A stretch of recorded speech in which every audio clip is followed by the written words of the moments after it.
Hey y'all, welcome to my channel. I'm Patrice, and today we will be kicking off the holiday season with a little bit of sublimation.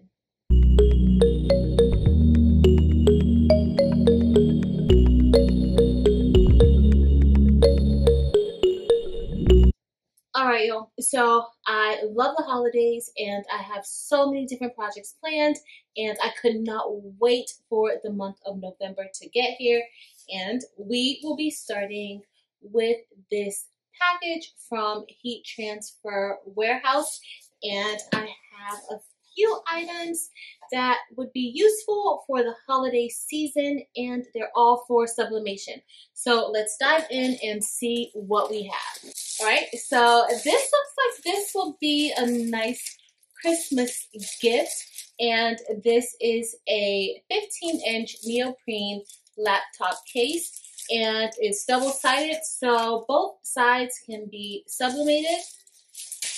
We are going to test these items out, and I gotta figure out who is going to get one of these laptop bags. It might just be one for me. I have two of these. We're only going to be testing out one though. Alright, so I have two of these, and these are Christmas bags. So, you know the oversized bags that kind of go under your tree? That's what these are. Let me unpackage it. Ooh, y'all, this is a nice size bag. I can't wait to decorate it. Oh, and now I have some stockings. What's the season without a nice stocking? So we are going to sub onto this. And y'all, the quality of these items is super nice. So these bags, it almost feels like linen because they're very thick. It's not like how we expect polyester to feel.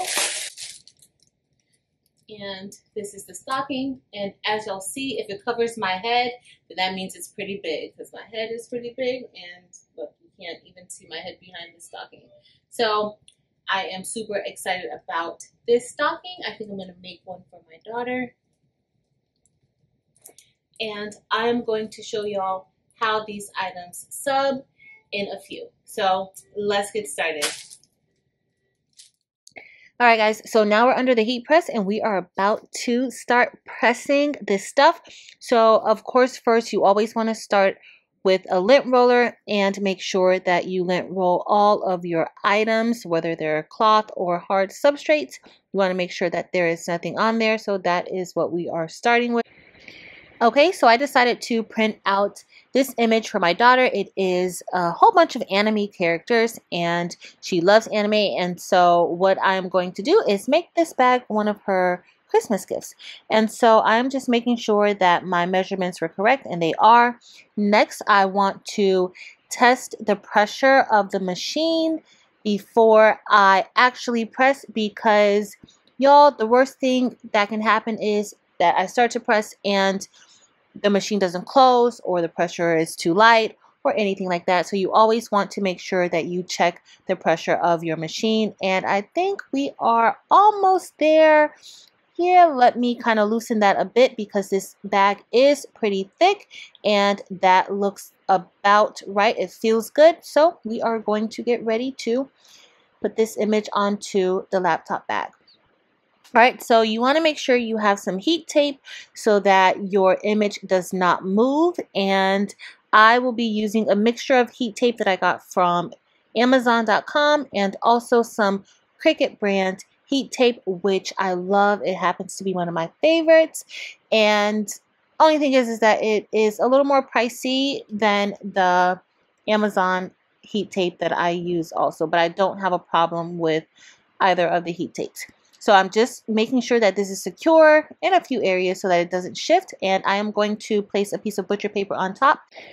And I am using my ink, Dynamic Ink, and you can find that in my Etsy shop, Dynamic Print Supply. The link will be listed in the description below. I am also using, honestly speaking, sublimation paper, and that link will also be listed in the description as well.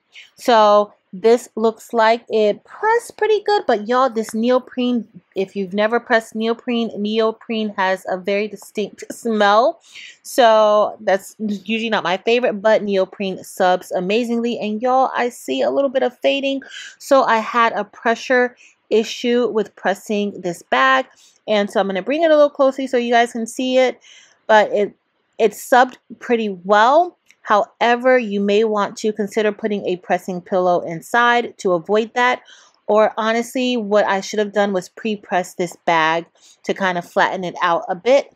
However, it's for my daughter and it still looks good and it is still very much so usable. So I'm going to go ahead and press the other side. And you want to make sure you have something underneath that side that you press so that that heat doesn't reactivate and you get any ink onto your heat press. All right, so we're pressing this, and this time I used a different sheet of paper. I used A-Sub paper for this press only because I actually ran out of the 13 by 19 and it printed out on an A-Sub paper instead of the Honestly Speaking paper.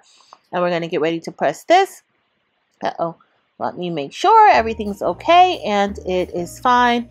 And let's see. Ooh, that was a little bit hard. I tried to make sure the pressure was good, but y'all, this neoprene, But I love the outcome of the neoprene fabric. All right, let's see how this looks. And y'all, this is looking really, really good. That first press really helped flatten the bag out, so I don't have any fading on this. And be careful handling the neoprene because it is really, really hot.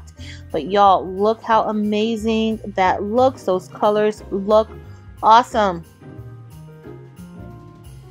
Okay, so now we are getting ready to press this stocking, and I am definitely going to test out that pressure after coming from the laptop bag. And y'all, it was too loose, so I need to have a little more firm pressure for this stocking, and this is feeling pretty good. I'm just going to give it a little more pressure and we are going to be all set to get prepared to press this.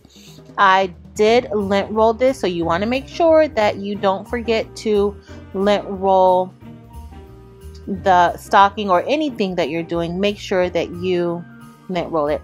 This is the image that we're using. It's just my daughter's name, and I am going to place this on top. I am going to tape it down with a few pieces of tape. Only like 2 pieces. I'm not going to over tape it, just 2 pieces. I don't want it to shift when I'm lifting it up or when I put the plate down.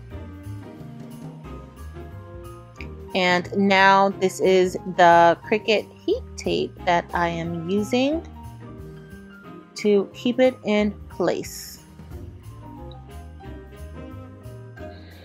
Okay, so now we are ready to cover this up with the butcher paper, and I covered up with butcher paper because I don't want it to get dirty. However, with Honestly Speaking, you do not need butcher paper on top. The paper does not release ink on the opposite side. So let's see how this turned out.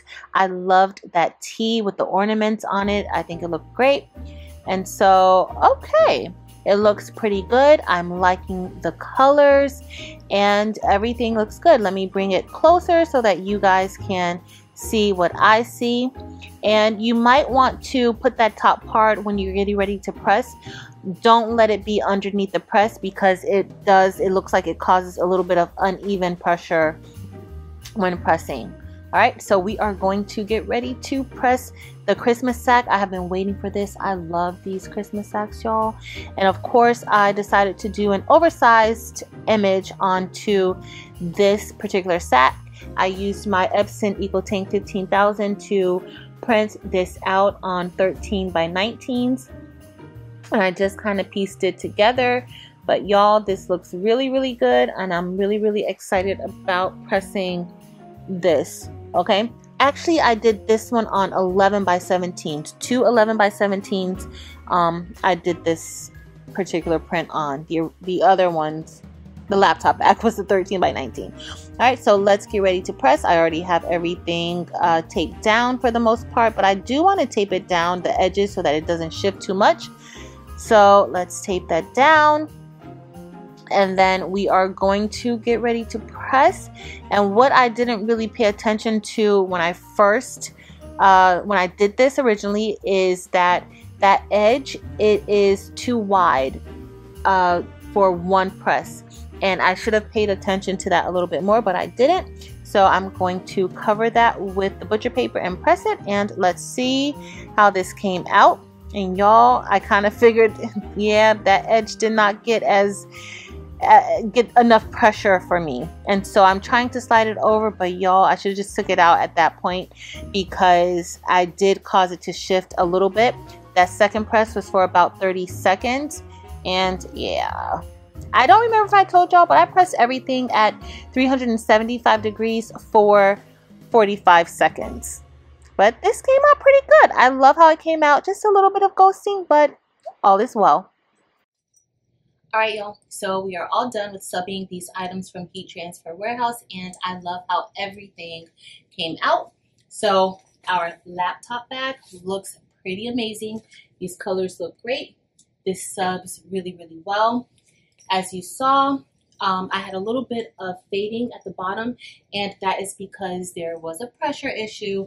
So you want to make sure that you use a pressing pillow inside and also pre-press the bag prior to putting the image on. That helps it flatten out a bit as well. I did forget that part. But the other side, once I did this side, and we had that little bit of ghosting at the bottom, or fading. It's not really ghosting, it's fading. This side subbed perfectly. And so that's because it was flattened out. So this subbed perfectly, and I just want to show y'all like how that looks. Look at now, you can really tell how nice those colors look. All right, so next we had our Christmas stocking, and this subbed really well. I really was considering doing an all over print on this stocking, but I kind of changed my mind and just went with something very simple, and I love how it came out. The material, this is more so like a linen material. It feels so nice. It looks so good. And so this is how this came out. I don't know if you guys can see it that well with the lighting, but this is how it came out. And you want to make sure, now I know with the laptop bag, I suggest using a pressing pillow inside. However, with this one, I don't really think that you need one, but I do think that if you are not doing an all over, do not have this under your press, because this part where the rope is, it could cause a pressure situation, which I think a little bit up here, I see like a slight little color variation at the top. That could have been because of the pressure from here. So that's one thing I want you to make sure, but other than that, I love how this came out. And finally, y'all, I love this Christmas sack, and it looks really, really good. So if you are going to try to do something as large as this, you want to make sure you have something stable underneath. So I usually use a yucca board when I'm doing all over prints, and I thought that the print would fit perfectly underneath the press. However, the edge on this side did not really fit all the way underneath the press. So when I pressed it a second time, I kind of pushed it up a little bit, hoping that I didn't shift the paper, which I shifted the paper a little bit.